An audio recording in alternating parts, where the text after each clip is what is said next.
RK रनक channel subscribe करें, बेल icon घंटी दबाएं।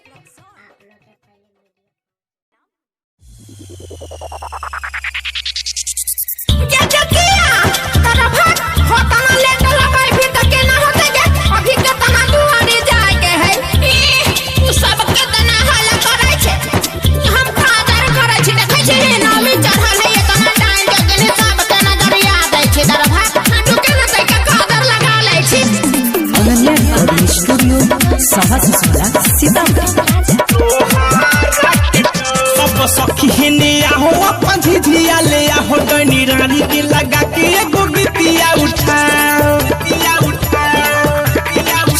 अब सखी हिने आहो अपन झिझिया ले आहो डनी रानी के लगा के एगो गीतिया उठा।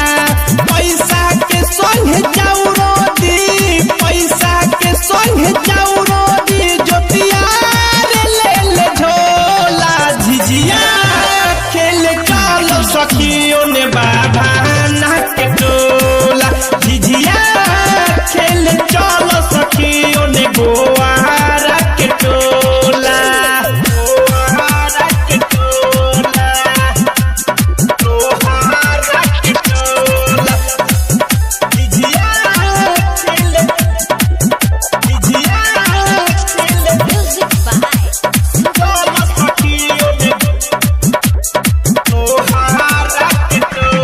बड़ी में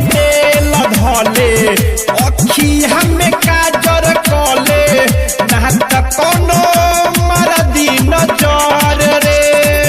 झिझिया न खेले पैबे केहू नहीं साथे जइबे, होई जाई कुछ अगर रे। पैसा मिली तो पियल जाई, पैसा मिली तो पियल जाई, साथ में कोको कोला। झिझिया खेल चलो सखियों ने लोहारा के टोला, झिझिया खेल चलो सखियों ने धोबिया के टोला, धोबिया के टोला, लोहारा के टोला। झिझिया खेल, झिझिया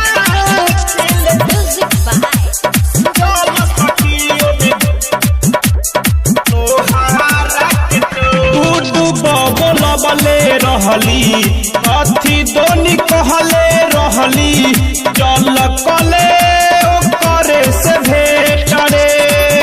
सरगम के घरे जाके आ जइहे गीतिया सुना के, करब ना तनी को ले लेट रे। राइटर साहिल ओहि जा होई, राइटर साहिल ओहि जा होई,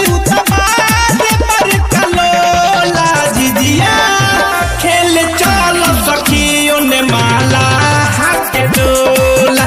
झिझिया खेल चलो सखियों ने ताता माँ के टोला। Recording by Ananya recording studio, साभा ससोला, सीतामढ़ी।